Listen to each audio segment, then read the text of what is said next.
Welcome to सीआरएट। Today is 30 July. आज के करंट अफेयर्स और ट्रेडिशनल जीएस क्वेश्चन और एनसीईआरटी के सिलेबस सीरीज में डालता हूँ मैं। तो आज चलते हैं। आज का पहला न्यूज, नई शिक्षा नीति मौजूदा शिक्षा नीति की जगह लेगी। जो आज इम्प्लीमेंट किया गया है नई शिक्षा नीति कैबिनेट द्वारा, तो पुरानी कौन सी शिक्षा नीति का जगह लेने वाली है? तो है 1986 में से नई पुरानी शिक्षा नीति चली आ रही है, तो उसके जगह नई शिक्षा नीति गवर्नमेंट ने क्लियर किया है। तो अब नई शिक्षा नीति के बारे में जान लेते हैं। तो यह के कस्तूरिरंगन कमेटी के सिफारिशों पर आधारित है, पहला इंपॉर्टेंट पॉइंट। और दूसरा है कि इसमें से नई जो शिक्षा नीति है उसमें से इंपॉर्टेंट पॉइंट्स का इंक्लूड किए गए हैं। तो मिड डे मील स्कीम में ब्रेकफास्ट भी इम्प्लीमेंट किया गया है, और फॉरेन यूनिवर्सिटी को भी इंडिया में ऑपरेशन करने की इजाज़त दी गई है। और थर्ड पॉइंट है कि 4 इयर्स बैचलर डिग्री स्टार्ट किया गया है। अभी 3 इयर्स का था, अभी 4 इयर्स बैचलर डिग्री स्टार्ट होगा। उसमें 1 ईयर के बाद यदि आप छोड़ते हो कोर्स तो आपको डिप्लोमा का डिग्री दिया जाएगा। और एक यूजीसी और एआईसीटी जो 2 रेगुलेटरी कमीशन है, उसके जगह हायर एजुकेशन कमीशन बनाया जाएगा। ये दोनों को डिजोल्व करके हायर एजुकेशन कमीशन बनाया जाएगा, UGC and AICTE, university grants commission and AICTE.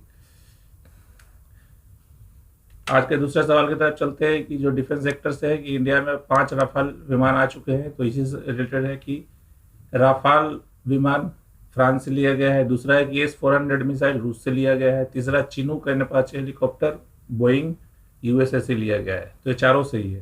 ये कम्पिटिटिव एग्जाम पॉइंट से इंपॉर्टेंट क्वेश्चन है। राफाल फ्रांस से लिया गया है, S-400 मिसाइल रूस से लिया गया है, चिनूक अपाचे हेलीकॉप्टर यूएसए से लिया गया है।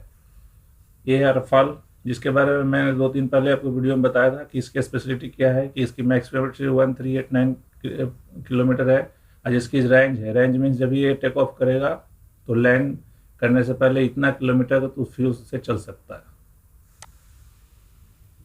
और इसकी जो कैपेसिटी है air to air and air to land दोनों है, और एंटी शिप स्ट्राइक भी कर सकता है। इसके वजह से ये राफाल को चूज किया इंडियन गवर्नमेंट ने। और ये राज्यपाल अभी हाल फिलहाल में सुर्खियों में रहे राजस्थान गवर्नर कलराज मिश्रा। तो उन्होंने कल ही कलराज मिश्रा जी ने अशोक गहलोत को परमिशन दे दिया हाउस असेंबली बुलाने के लिए। तो अभी राज्यपाल से संबंधित 2-3 इंपॉर्टेंट पॉइंट मैंने 2-3 वीडियो में बताए थे, उसी का यहाँ समराइज किया हुआ है कि राज्यपाल सीएम के नेतृत्व में मंत्रिपरिषद की सलाह पर काम करते हैं। यह आर्टिकल 163 में लिखा हुआ है। और आर्टिकल 174 में राज्यपाल को यह पावर देता है कि हाउस के सेशन को बुलाए। और राज्यपाल जो स्टेट की जितने यूनिवर्सिटी होते हैं उसके वाइस चांसलर को नियुक्त करते हैं। वाइस चांसलर जो स्टेट यूनिवर्सिटी के होते हैं उनकी नियुक्ति राज्यपाल द्वारा किए थे। और राज्यपाल सारे यूनिवर्सिटी के डिफैक्टो चांसलर होते हैं। और चौथा है कि राज्यपाल के पास आपातकालीन शक्तियां हैं। यह गलत है। राज्यपाल के पास आपातकालीन शक्तियां नहीं होती है, राष्ट्रपति के पास होता है। प्रेसिडेंट ऑफ इंडिया के पास इमरजेंसी पावर होता है। आज के चौथे सवाल की तरफ चलते हैं। आईसीएमआर आए दिन सुर्खियों में रहा है, इसलिए इसके बारे में जानना चाहिए आपको कंपटीशन पॉइंट ऑफ व्यू से। कि अभी जितने भी कोरोना वायरस की जो न्यूज आते हैं सभी आईसीएमआर के बुलेटिन से निर्देशित किए जाते हैं। तो व्हाट इज आईसीएमआर? तो आईसीएमआर का फुल फॉर्म है Indian council of medical research. अब इसके प्रेजेंट डायरेक्टर हैं बलराम भार्गव। इसकी स्थापना 1911 में IRFA Indian research fund association के तौर पर की गई थी 1911 में। लेकिन इसको आईसीएमआर नाम दिया गया 1949 में, और इसका हेडक्वार्टर नई दिल्ली में है। इसमें से सारे सत्य है।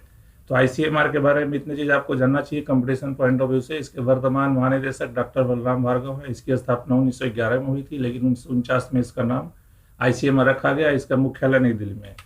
आज के अगले सवाल नासा से मैंने लिया है कि नासा आज एक अपना मार्स रोवर लॉन्च करने वाली है। परजीवरेंस मार्स रोवर नासा आज लॉन्च करने वाली है। तो नासा के बारे में आपको जानना चाहिए। तो नासा यह 1958 में स्थापित किया गया था। इसका मुख्यालय वाशिंगटन यूएसए में है। इसके वर्तमान प्रशासक जिम ब्रांडस्टाइन है। तो नासा के बारे में ये सभी सही है। 1958 में स्थापित किया गया था। इसके मुख्यालय वाशिंगटन में है। इसके वर्तमान प्रशासक जिम ब्रांडस्टाइन है। और जो परजीवरेंस रोवर लॉन्च किया जाएगा। इससे पहले मार्स पे 2 रोवर और भी लॉन्च किए गए हैं नासा के द्वारा। Spirit and opportunity, spirit and opportunity, ये 2003 में लॉन्च किए गए थे 2 रोवर। स्पिरिट एंड अपॉर्चुनिटी, ये 3rd रोवर होगा। और इस रोवर की एक और विशेषता है कि इस बार परजीवरेंस रोवर मार्स पे लैंड करके वहाँ ऑक्सीजन मॉलिक्यूल प्रोड्यूस करने की कोशिश करेगा। This is the new development with this Perseverance rover. ये आप देखो मार्स कि where Mars is situated, Mars का लोकेशन कहाँ है हमारे सोलर सिस्टम में। तो ये सोलर सिस्टम है, इसमें सोलर सिस्टम के सबसे नज़दीक का जो ग्रह है मरकरी, जिसको बुध कहते हैं, और उसके बाद दूसरा आता है वीनस पोजीशन, शुक्र ग्रह, और 3rd अर्थ का पोजीशन आता है, और 4th पोजीशन है मार्स का। तो अर्थ, मार्स और वीनस के बीच में है। सूर्य से तीसरा ग्रह अर्थ आता है, और पहला ग्रह मरक्यूरी है, और चौथा ग्रह मार्स है। और मार्स को हम लोग रेड प्लेनेट भी कहते हैं, क्योंकि वहाँ आयरन ऑक्साइड काफ़ी प्रचुर मात्रा में आता है, तो उसको दूर से ऑब्जर्व करने पे वो रेड नजर आता है। तो ये आप देख लो, सोलर सिस्टम से भी क्वेश्चन आते हैं कि मरकरी इज द फर्स्ट ग्रह, से Venus is second, and 3rd is earth, and 4th is Mars. Just keep in mind. मैंने 2 दिन पहले बताया था कि एस्टेरॉयड बेल्ट होता है। देखो एस्टेरॉयड, इस तरह से एस्टेरॉयड बेल्ट होते हैं मार्स और जुपिटर के बीच में, जो कभी कभी अर्थ पे फॉल कर जाते हैं, और जिसको हम धूमकेतु बोलते हैं। आज के 6 क्वेश्चन है कि हाल ही में एक इंडोजिनस प्रोटीन के खोज की गई है। इंडोजिनस प्रोटीन क्या होता है कि प्रोटीन 2 तरह से ह्यूमन बॉडी में होता है। एक तो ह्यूमन बॉडी में इंटरनली प्रोड्यूस किया जाता है, अंदर ही प्रोड्यूस करता है ह्यूमन बॉडी, और दूसरा है कि हम लोग बाहर से एज ए फूड इंटेक के तौर पर लेते हैं। तो शरीर के अंदर ही प्रोटीन जो बनता है उसको इंडोजिनस या अंतर्जात प्रोटीन कहते हैं। तो साइंटिस्ट ने एक अंतर्जात प्रोटीन खोज किया है जो कोरोना वायरस से लड़ने में सहायक है। उसका नाम बताना है। उसका नाम है ALY6E। ALY6E प्रोटीन जो अंतर्जात प्रोटीन है, जो कोरोना वायरस से फाइट करने में मददगार है। आज का 7वां सवाल कि CNN संस्थापक का 88 वर्ष में मृत्यु हो गई। At the age of 88 years CNN founder died. तो उनका नाम क्या है? तो उनका नाम रीज सोनफेल्ड। रीज सोनफेल्ड CNN के फाउंडर थे, जिनकी निधन 88 वर्ष के आयु में हो गई है। तो CNN इंपॉर्टेंट न्यूज चैनल है, इसके बारे में आपको याद रखना चाहिए। इसका फुल फॉर्म होता है cable news network. Cable news network CNN। अब ये बहुत ही इंपॉर्टेंट न्यूज है, इकोनॉमी से रिलेटेड है कि फाइनेंस सेक्रेटरी जो हमारे हैं वित्त सचिव जय भूषण पांडे, उन्हें असमर्थता जताई है कि सेंटर के पास GST इतना कलेक्शन नहीं है कि स्टेट गवर्नमेंट की GST कंपेंसेशन कर पाए। स्टेट गवर्नमेंट को GST कंपेंसेट करने के पोजीशन में नहीं है, यह वित्त सचिव जय भूषण पांडे ने कहा है। तो आखिर ये GST कंपेंसेशन क्या है? GST कंपेंसेशन के बारे में आपको फंडामेंटली कंसेप्चुअली जानना चाहिए कि जब ही GST एक्ट लगाया गया था 2017 से चालू हुआ, GST एक्ट 2016 में पारित करके 2017 से इम्प्लीमेंट कर दिया गया। तो यह स्टेट गवर्नमेंट को बोला गया था कि आपकी जो वार्षिक जो वृद्धि होगी GST कलेक्शन की, वो 14% से यदि कम है, तो जो भी 14% से कम जो वार्षिक वृद्धि है, उसके जो भी शॉर्टफॉल रहेंगे वो सेंटर आपको देगी। तो इसी को बोलते हैं GST कंपेंसेशन। तो यह स्कीम कब तक लागू करने की बात कही गई थी एक्ट में? तो 2022 तक, मतलब 2017 से 2022 तक, यानी 5 वर्षों तक सेंटर स्टेट को GST कंपेंसेट करेगी यदि वह 14% से कम वार्षिक वृद्धि होती है।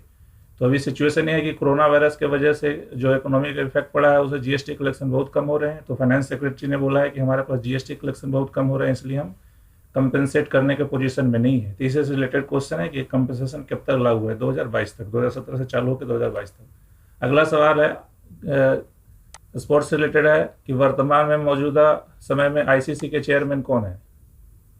ICC के चेयरमैन, इंटरनेशनल क्रिकेट काउंसिल के चेयरमैन कौन है? तो शशांक मनोहर। अगला सवाल है इकोनॉमिक्स से रिलेटेड है, BSE के बारे में। BSE सेंसेक्स कितनी कंपनियों से बनता है? जो सेंसिटिव इंडेक्स होते हैं शेयर्स के, जो BSE सेंसेक्स, उसमें से कितने कंपनियां के वैल्यू, स्टॉक्स के वैल्यू शामिल होते हैं? उसमें से 30 है। 30 कंपनी के शेयर के उतार चढ़ाव से ही सेंसेक्स का उतार चढ़ाव निर्धारित होता है। तो BSE के बारे में जानते हैं कि बॉम्बे स्टॉक एक्सचेंज 1875 में स्थापित किया गया था। यह भारत का सबसे पुराना और एशिया का सबसे पहला स्टॉक एक्सचेंज है। तो BSE बॉम्बे स्टॉक एक्सचेंज 1875 में स्थापित किया गया था और भारत का सबसे पुराना स्टॉक एक्सचेंज है और एशिया का पहला स्टॉक एक्सचेंज।